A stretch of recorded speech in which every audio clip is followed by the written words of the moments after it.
ஒரு தலைவராக மாற வேண்டுமா? உங்களுக்கு தேவை ராஜன் வீரர் எழுதிய பொக்கிஷமான புத்தகம். தேர்தலில் உறுதியாக வெற்றி பெறுவது எப்படி? தேனீக்கள் எடுத்து சேகரித்து கொடுத்த அசல் தேன் லயன் காஷ்மீர் ஹனி.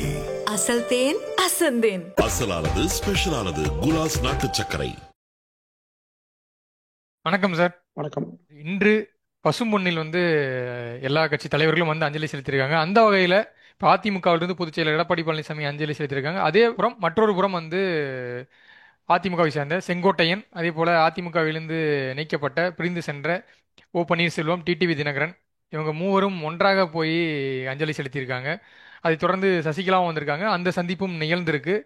வரும் தேர்தலில் எடப்பாடி பழனிசாமி தான் எங்கள் எதிரி, அவரை வீழ்த்துவோம், ஆனால் அதிமுக ஆட்சி அமைக்கும்ன்ற ரீதியில் சொல்லியிருக்காங்க. சொல்லுங்க சார். ஏற்கனவே தென் மண்டலங்களில் அதிமுகவுக்கு ஒரு குறிப்பிட்ட சமூக வாக்குகள் கிடைக்கிறதுல சிக்கல்கள் இருக்கு. இப்போ கொங்கு மண்டலத்தில் தான் ஸ்ட்ராங்காக இருந்தாலும் தென் மண்டலங்களில் அதிமுக 1000 சொச்சம் வாக்குகள் வித்தியாசம்லாம் நிறைய தொகுதிகளை தோல்வியை தழுவிருக்காங்க. ஸோ அப்படி இருக்க இந்த புறம் புதிதாக செங்கோட்டையனும் இணைஞ்சிருக்காரு. இது வரக்கூடிய சட்டமன்ற தேர்தலில் அதிமுகவுக்கு பாதிப்பை ஏற்படுத்துமா? இல்ல, முதல்ல ஒரு நாகரிகம், அரசியல், ஒரு நேர்மை கொஞ்சமா இருக்கணுங்க. அரசியல்ல நேர்மை, தூய்மை, நாணயம் இருக்குன்னு சொல்லுவாங்க. ஆனா கொஞ்சம் கூட கிடையாது ஓபிஎஸ் கிட்ட. ஏன்னா அம்மையார் சசிகலா அவர்களை, தினகரன் அவர்களை கட்சியிலிருந்து நீக்க வேண்டும். ஏன்னா அவர் சொன்னது 95% உண்மையில நான் பேசல, 5% உண்மை தான் பேசுகிறேன். ஏன்னா அவ்வளவு கொடுமைப்படுத்தினாங்க. அம்மாவே நான் அழைச்சி இந்த அம்மாவோட தொடர்பு வச்சுக்கணும்னு சொன்னாங்க. இன்னும் சொல்ல போனா வீட்டு வேலைக்காரரே வச்சிருந்தாங்க என்றெல்லாம் சொன்னது யார் சார்? ஓபிஎஸ். தினகரனை 420 மாயமான் என்றெல்லாம் சொல்லி அவர் எவ்வளவு மோசமான நபர், 12 வருஷம் ஒதுக்கி வைக்கப்பட்டிருந்தாங்க. இவர்களை ஒட்டுமொத்தமா நீக்கினா மட்டும்தான் தமிழ்நாடு பாதுகாக்கப்படும், அதிமுக தொண்டர்கள் மகிழ்ச்சி அடைவாங்க, எந்த காலத்திலும் எக்காலத்தை கொண்டும் சேர்த்தக்கூடாதுன்னு சொல்லி ஒற்றை கால் நின்று தர்மயுத்தம் நடத்தி அவர்கள் நீக்கிய பிறகு கட்சியில் இணைந்தவர் பன்னீர்செல்வம். நீங்க அந்த நாட்கள்ல அவர் யாருக்கு எதிராக அந்த தர்மயுத்தம் பாருங்க. யாரை வீட்டுக்கு அனுப்ப, யாரை பதவி நீக்க பண்ணாருங்க. ஒரே நோக்கம், சசிகலாவும் குடும்பம் வரக்கூடாது. இந்த தொண்டர்களே ஆமோச்சாங்க. பன்னீர்செல்வத்துடைய அந்த தர்மயுத்தம் ஓரளவு வெற்றி பெற்றதுக்கு காரணமே அம்மையார் சசிகலா அவர்களை அறவை கட்சியிலிருந்து ஒதுக்கி. அரசியல் இன்னைக்கு அடிச்சுக்கிறதும் நாளைக்கு சேர்ந்துக்கிறது இது சகஜமா இல்ல. நீங்க அப்படியெல்லாம் நீ போக முடியாது. நீங்க அழகிரி பாத்தீங்க திமுகவில், கருணாநிதியே சொன்னார் இல்லைங்களா, விலக்கி வச்சாங்க, திரும்ப சேர்ந்தாங்களா பாருங்க. அப்படியெல்லாம் அது வேற, ஒரு சில வேற. இதாவது நீங்க ஜெயலலிதா அம்மாவுடைய பின்புலத்தில் இருந்து கொண்டு ஒட்டுமொத்த கட்சியை கைப்பற்றி நிர்வாகத்தில் தலையிட்டு மொத்த தவறுகளுக்கும் காரணமாக இருந்து காமராஜரின் நிகராக வர வேண்டிய ஒரு தலைவியை குற்றவாளி கொண்டு நிற்க வைத்தவர் சசிகலா.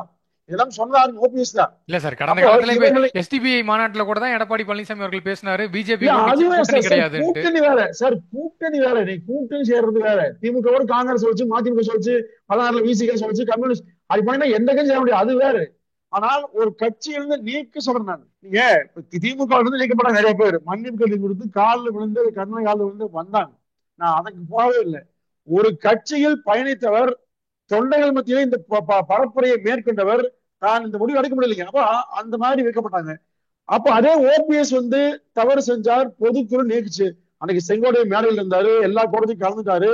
அன்றைக்கே பேசுறேன், தேர்தல் நெருங்கிய நேரத்தில் செங்கோட்டை பேச காரணம் என்ன? திமுக பின்புலத்தில் இயங்குகிறது. எனவே இவர்கள் எப்படியாவது, ஏன்னா அம்மா அவர்கள் மறைந்து இப்போ இந்த 3 பேருக்கு பின்னாடி திமுக இருக்குன்றீங்களா சார்? சந்தேகத்துக்கே இடமில்ல. திமுக ஆட்சி மீண்டும் வர வேண்டும் என்றுதான் திரு தினகரன் பேசிட்டு இருக்காரு. ஏன்னா அதிமுக எடப்பாடி யார் ஆட்சிக்கு வருவான்? கடந்த காலத்தில் யார் ஆட்சிக்கு வந்தா? அதே மாதிரி இது ஓபிஎஸ் அவர்கள் பாத்தீங்கன்னா இதே நிலைப்பாடு தான். நீங்க ஸ்டாலின போய் என்றைக்காவது 3 முறை வீட்டில் பார்ப்பாங்க சார்? யாரா போவாங்களா சொல்லுங்க? நீங்க அதிமுக யாரும் போயிருக்காங்களா? போனதே இல்ல. இரங்கல் தெரிவிக்க போனாரு. கடந்த காலத்திலயும் எடப்பாடி பழனிசாமி முதல்வராக இருக்கும் போது அவங்க தாயார் மறைவுக்கு அப்போ எதிர்க்கட்சி ஸ்டாலின் சந்திச்சு ஸ்டாலின் வந்தாரு, போச்சுங்க. போய் வீட்டுல உட்காந்துட்டு வீட்டுல பூங்கத்து கொடுத்து பேசிட்டு எல்லாம் யாருக்கு பண்ணாங்க. இது அம்மாவுக்கு தெரியாது, நாகரிகம் தெரியாது. அம்மாவுக்கு தெரியாதா? அம்மாவுக்கு தெரியாது நாகரிகம் ஓபிஎஸ் செஞ்சிருச்சா? இதெல்லாம் என்னறீங்களா? சந்திச்சு பேசி எப்படியாவது எடப்பாடியை வீழ்த்துங்க. அவங்க ஒரு நோக்கம் என்ன? அம்மாவுக்கு பிறகு இந்த கட்சி அழியும் திமுக நினைச்சதுங்க. அதே மாதிரி சசிகலா குடும்பமும் நம்முடைய கட்டுப்பாடு வரும் நினைச்சது. அடுத்த இடத்தில் இருந்த பன்னீர்செல்வம் நாம் தான் அடுத்து நினைச்சாரு. எல்லாமே காலியாகி இன்னைக்கு ஒரு புதிய நபர் அவர் கட்சியின் முகமாக மாறிவிட்டார். எனவே அவரை எப்படியாவது வீழ்த்தணும். ஆட்சி வரணும், பதவிக்கு நோக்கம் தான் இல்லை. திமுக யாரு மேல வரட்டு சார், எடப்பாடி வராம இருக்கணும், அதிமுக மீண்டும் வந்துடக்கூடாது, நாம் எல்லாம் அதிமுக வாழ்ந்துடக்கூடாது. நோக்கம் அதுதான். இல்ல சார், ஒன்னா இப்போ கண்டு கண்டு போகணும். எடப்பாடி பழனிசாமி அவர்கள் இந்த நீ பிரஸ் மீட்ல சொல்றாரு 2021 அதிமுக தோல்விக்கு காரணம் இந்த மாதிரியான கலைகள் தான், கட்சிக்குள் இருந்தவங்களே வந்து இந்த மாதிரி வேலை பார்த்ததுனாலதான் வந்து தேர்தலை தோத்துச்சுன்னு சொல்றாரு. ஏன் செங்கோட்டையன் வந்து ஒரு இணக்கமான சூழ்நிலை தான் இருக்காரு. 2021 தேர்தலை போட்டியிடும் போது கட்சிக்குள்ள யார் வந்து அதிமுக தோக்கணும்னு வேலை செய்யறாங்கன்றது அப்போ கணிக்க தவறிட்டார் எடப்பாடி பழனிசாமி. இப்பதான் கண்டுபிடிக்கிறாரு. அவங்க பாருங்க, மிக தெளிவா தெரியும். இப்ப ஒண்ணும் இல்ல, கட்சியில எல்லாம் இருப்பாங்க, எல்லோருமே அமைதியா பொறுமையா பேசாம போயிட்டு இருப்பாங்க. உள்ளுக்குள்ள வேற நோக்கம் வச்சு என்ன செய்வீங்க? உள்நோக்கத்துக்கு யாருக்கு உத்தரவாதம்? உள் மனசுக்கு உத்தரவாதம் சொல்லுங்க. வெளியில் வாய் பேச்சு பேசினா மட்டும்தான் செய்தியா நினைக்க எதிர்பார்ப்பாங்க. உள் மனசு வச்சு என்ன செய்யுங்க? அது மாதிரி உள் மனசுக்கு உத்தரவாதம் இல்லாமல் திரு செங்கோட்டையன் தொடர்ந்து ஒவ்வொருவரையும் யாரை பார்த்தாலும் எடப்பாடியாரை கிள்ளுக்கடையா பேசுவார், தவறா பேசுவார், ஒருமையில் பேசுவார், திட்டி பேசுவார். எங்கடைய பேசினா சார், நானே சாட்சி. ஏன்னா அவருக்கு வந்து எடப்பாடியார் இந்த அளவுக்கு வந்துட்டாங்க, தாங்கிக்க முடியல. பொறாமை முடிச்ச நபர் உண்மையிலேயே. அந்த பொறாமையின் விளைவாக அவரை வீழ்த்துவதற்கு எப்படியாவது முயற்சித்தார். பாருங்க, கோவையிலே ஆள் இல்லை, சொந்த ஊர்லயே வந்து யாரு பின்னாடி போகுது, கொஞ்சம் பேர் வழங்கால ஒடிட்டாங்க, அவ்வளவுதான். இன்னும் கொஞ்ச நாள் பாருங்க. செங்கோட்டையை பொறுத்தவரையில தொடர்ந்து வெற்றி பெற்றார், ரைட்டு. ஆனால் அங்க யாரையும் இரண்டாம் கட்டமாக வளரவே விடல. அவர் வெளியே போன பிறகு எல்லாத்துக்கும் சுதந்திரம் கிடைச்ச மாதிரி இருக்குது.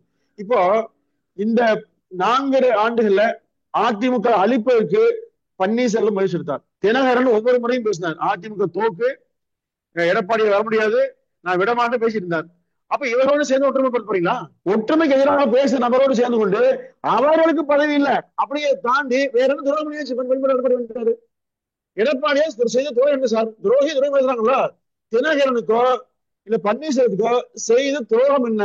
சசிகலா பண்ண துரோகம் என்ன? சசிகலாவை சார் நீங்க சொல்லலாம். இல்ல சார், இது வேணாம் சார். இது நம்ம கடந்த காலங்கள்லாம் வந்து இப்போ எடப்பாடி பழனிசாமி யார் முதலமைச்சர் ஆக்குனதுன்னு ஒரு கேள்வி இருக்குல்ல சார். நீங்க அதுதான் சொல்ல ஆக்குனாரு, ஆக்கிய பிறகு கட்சியை பாதுகாத்தாரா இல்லையா? இல்ல இவர் மாதிரி ஓபிஎஸ் மாதிரி சரணாரா? அப்படி அல்ல. ஒரு இடத்துல உட்கார வச்சானா கட்சி ஆட்சியை பாதுகாத்தார் சார். தினகரன் மாதிரி 12 எம்எல்ஏ கூட்டிட்டு போய் கட்சி கவுக்க முயற்சி இல்ல, கட்சி அழிக்க பேசவே இல்லை. எப்ப பாரு 24 மணி நேரமே அதிமுக எடப்பாடி தவிர்த்து ஏதாவது திமுக எதிராக பன்னீர்செல்வமோ தினகரனா பேசினாங்களா இல்ல போராட்டம் பண்ணாங்களா? அப்ப இவங்களோடு சேர்ந்து அதிமுக எதுக்கு பயணிக்கணும் சார்? எந்த காரணத்தை கொண்டும் இந்த பன்னீர்செல்வமோ இந்த அம்மையார் சசிகலாவோ தினகரனோ அதிமுக சேர்க்க மாட்டாங்க. அது நேரடியாவும் இல்ல, மறைமுகமும் இல்ல. இதுல செங்கோடையும் போயிட்டாரு, இனி அவரும் வீணா போறாங்களா? செங்கோடையின் மேல் இருந்த கொஞ்ச நஞ்ச மரியாதையும் போயிடுச்சு சொல்றாங்க. இல்ல சார், நீங்க இப்படி சொல்றீங்க. ஆனா இப்போ 2021 தேர்தல் சொல்றேன், நிறைய தொகுதிகளில் அதிமுக 1000 சொச்சம் வாக்குகள்ல தோல்வியை சந்திச்சிருக்கு. காரணம் மற்ற கட்சிகள் வாங்கினாலும் அமமுக அதுல வந்து சில வாக்குகளை வந்து சில ஆயிரக்கணக்கான வாக்குகளை வந்து வாங்கியிருக்காங்க. ஸோ அதுவும் ஒரு காரணம். ஏன்னா இப்போ ராசிபுரம் சட்டமன்ற தொகுதி எடுத்தீங்களே, அது வந்து என்னோட தொகுதி. அந்த தொகுதியில பாத்தீங்கன்னா சரோஜா அவர்கள் தோல்விக்கு காரணம் பாத்தீங்கன்னா அமமுக வந்து வாக்கு பெரிய வித்தியாசம் இல்லை. அங்க இப்போ சிட்டிங் அமைச்சர் ஜெயிச்சதுக்கும் சரோஜா அவர்கள் தோல்விக்கும் பெரிய வாக்கு வித்தியாசம்லாம் கிடையாது. கிட்டத்தட்ட ஒரு 2000 சொச்சம் வாக்குகள் தான்.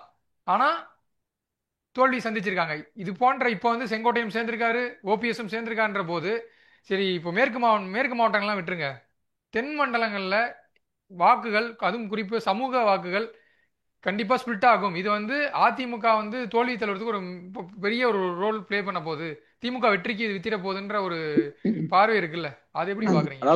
சமாளிக்குமா அதிமுக? தென் மண்டலத்துல திமுகவுல அழகிரி முக்கிய முகமா இருந்தார். அவர் ஒரு தேர்தல நீங்க சொன்ன மாதிரியே குறிப்பிட்ட சில ஓட்டுகள் எல்லாம் பிரிச்சு திமுக தோற்கு காரணமா இருந்தார். ஆனாலும் அவர் கட்சியில் சேர்க்கப்படல. அடுத்த தேர்தல அவரே இல்லாமல் அங்கே மிகப்பெரிய வெற்றி பெற்றது. ஏன்னா மக்கள் பார்ப்பாங்க, நோக்கம் என்ன பார்ப்பாங்க. பார்க்க முடியுமா சார்? அப்ப அவர் என்ன எல்லாமே விலகி போயிட்டு அவர் தனியா தேர்தல் நின்னாரா, சுயேட்சையா நின்னாரா? நிக்கல. இல்ல நீங்க பாருங்க, கட்சிக்கு இருந்தாலும் சரிங்க, வெளியே போனாலும் சரிங்க, மக்கள் வந்து தெளிவா பார்ப்பாங்க இவங்க என்ன செய்யறாங்க, நோக்கத்தை பார்ப்பாங்க. இப்போ பன்னீர்செல்வத்துக்கு என்ன நோக்கம் சார் சொல்லுங்க? என்ன நோக்கத்துல பிரிஞ்சீங்க, தர்மத்தை பண்ணீங்க, எல்லா நோக்கத்தையும் பாருங்க. இப்ப ஏன் சேர்த்து சொல்றீங்க?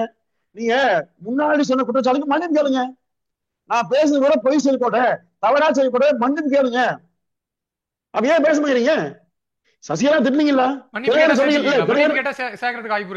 சார் இல்ல சார், பகிரங்கமா மக்கள் மத்தியில மன்னிப்பு கேட்டு சார், நான் பேசுறது ஒரு பொய்ன்னு சொல்றீங்க. ஆமா சும்மா சொன்னேன், என்னை பதவியில் நீக்கிட்டாங்க, அதுக்கான பேசுன்னு சொல்லுவாரா? இன்னைக்கே மாற்றி பேசுறீங்க. ஏங்க அன்னைக்கு அதாவது ஒரு அரசியல்வாதிக்கு கடந்த காலத்தில் நிகழ்கால எதிர்கால மூன்றையும் யோசிக்க வேண்டும். அதான் அரசியல் தலைவர் அழகு.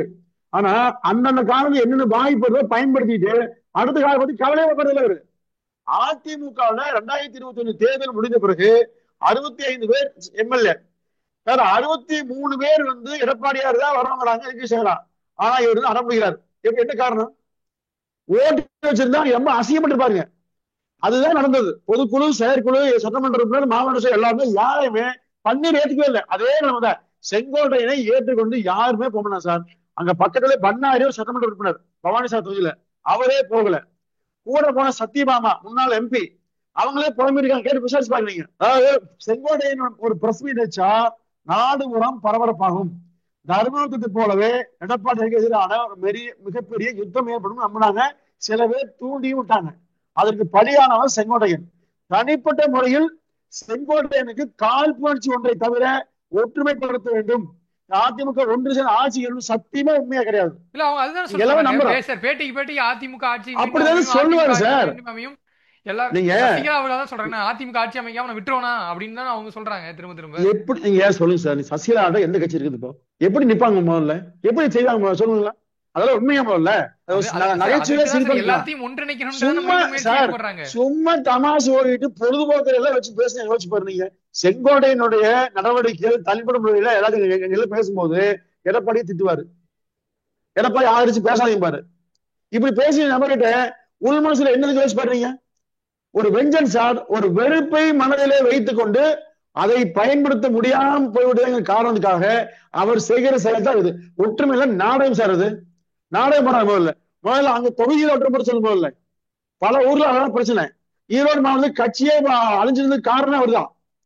இப்ப அவர் பொறுப்புல விட்டாங்க. ஈரோடு கிழக்கு எனக்கு தெரியல, ஏன் ஜெயிக்க முடியல? ஏன் அவர்தான் தலையில போட்டாங்க, ஏன் ஜெயிக்க முடியல? அப்ப என்ன பண்ணீங்க? அதாவதுங்க செங்கோட்டையன் அம்மாவை ஏமாற்றி சசிகலா கையில வச்சுட்டு அப்ப ஆதிக்கம் பண்ணாங்க. இன்றைக்கு எடப்பாடியார் நடக்காது. புரிஞ்சுங்க, எடப்பாடியார் கிளை செயலிருந்து வந்தவர். யார் என்ன செய்வான்னு தெரியும், யார் என்ன பேசினாலும் தெரியுங்க. எனவேதான் இவரை ஏமாற்ற முடியாத ஒற்றை காரணத்துக்காக நாடகம் போடுறாங்க. இது பாருங்க, இனிமேல சசிகலா வச்சுக்கிட்டு அந்த குடும்பத்தை வச்சுக்கிட்டு அம்மாவை ஏமாத்தி பதவிக்கார மாதிரி அதிகம் நடக்காது சார். உழைப்பவனுக்கு தான் மரியாதை. உண்மையான தலைமைக்கு விசுவாசமா, கட்சிக்கு விசுவாசமா யார் இருக்காங்களோ அவருக்கு தான் பதவி கிடைக்கும். இல்லாவிட்டால் நிச்சயமா கிடையாது. அப்ப இந்த அணி உருவாக்கத்தால வரும் சட்டமன்ற தேர்தலில் அதிமுக எந்த அது எங்க சார் அணி? எங்க சார் 4 பேர் சேர்ந்து என்ன சார் அணி பண்ணாங்க? நீங்க தொகுதியில இருப்பாரு. தென்னாலும் 7 தொகுதி தாண்டி மீது எல்லா தொழிலும் ஓட்டு வாங்க 1000 ஓட்டு 500 ஓட்டு வாங்கினாரு. இதுக்காகவெல்லாம் ஒரு கட்சி சரண்டரக்கூடாது சார். முதல்ல கட்சி சரியான நம்மிடம் இருக்க வேண்டும், பாதுகாக்கப்பட வேண்டும். அது இருக்குது இப்போ. ஆனா தவறான நபர் நீங்க அந்த நாட்டையே கொள்ளையடிச்சு விரும்புவோம். 200 இடங்கள்ல ரெய்டு பண்ணாங்க சசிகலா வீட்டுல. எங்க சம்பாதிச்சாங்க? பாரம்பரியமான சமாஜம். அம்மாவை ஏமாத்தி சம்பாதிச்ச தோசை போறமே. அம்மாவை பின்பலம் வச்சுக்கிட்டு கொள்ளையடிச்சு அம்மாவுக்கு குற்றவாளிகள் பட்டது உருவாக்குறது குடும்பம் தான். எனவே அந்த குடும்பம் வேண்டாம்.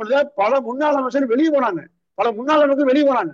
அப்போ இவர்களை மீண்டும் கொண்டு வரக்கூடாதுன்னு எனக்கு என்ன இருந்தது? அது சரியா ஓபிஎஸ் தான். அவர் வெளியேற்றது ஓபிஎஸ் தான். வெளியேற்றிய பிறகு மீண்டும் கொண்டு வருவது தற்கொலைக்கு சமம். அதிமுக இவர்கள் நம்பி எல்லாம் இல்ல சார். எடப்பாடி 2026 நிச்சயமாக ஆட்சி அமைக்கும். அதுக்கான விவரத்தை அதிமுக இருக்குங்க. தென் மாவட்டத்துல எல்லா மக்களும் நம்பி எல்லாம் இல்லைங்க. நீங்க சாதி ரீதிகளை யாரையும் பிரிக்காதீங்க.